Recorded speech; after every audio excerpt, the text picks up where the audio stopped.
अस्सलाम वालेकुम। Country news digital के साथ आज़ाद कश्मीर के दारुल हुकूमत मुज़फ्फराबाद से मैं मुनीब वासी हूँ। जी बिल्कुल, इस वक्त मैं दोमेल के मुकाम पर मौजूद हूँ। आज से चंद दिन पहले की बात की जाए तो एक हफ्ते पहले मुज़फ्फराबाद के अंदर जो है वो सर्दी महसूस की जाती थी, दीगर इलाकों के अंदर भी सर्दी महसूस की जाती थी, लेकिन जैसे ही धूप निकली है जो दर्जा हरारत है वो यकदम तब्दील हो चुका है और मुज़फ्फराबाद के अंदर सख्त जो गर्मी है वो महसूस की जा रही है। जहाँ पर ये गर्मी महसूस की जा रही है तो वहीं पर जो ग्लेशियर्स हैं वो पिघल रहे हैं और ग्लेशियर्स पिघलने की वजह से जो मुज़फ्फराबाद के अंदर जो दो दरिया हैं, दरिया नीलम और दरिया झेलम,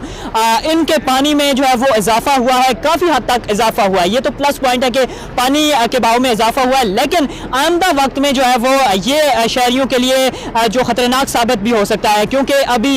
इस माह में इतनी गर्मी है तो जून जुलाई तक ये गर्मी मजीद बढ़ सकती है, ग्लेशियर पिघल सकते हैं। जब ग्लेशियर पिघलेंगे तो जो गर्मी है वो तो इंक्रीज होगी, ये पानी का मसला भी जो है वो सामने आ सकता है। अभी तो यहाँ पर ये सूरत हाल है, पानी के बहाव में तो इजाफा हुआ है, लेकिन जो इसकी मेन वजह सामने आई है मौसमियाती तब्दीलियां हैं, क्योंकि बर्फबारी भी उस हिसाब से नहीं हुई, ग्लेशियर उस हिसाब से नहीं बने और ग्लेशियर जो थे भी वो भी अब पिघलना शुरू हो चुके हैं। यही तसलसल अगर ग्लेशियर पिघलने का रहा तो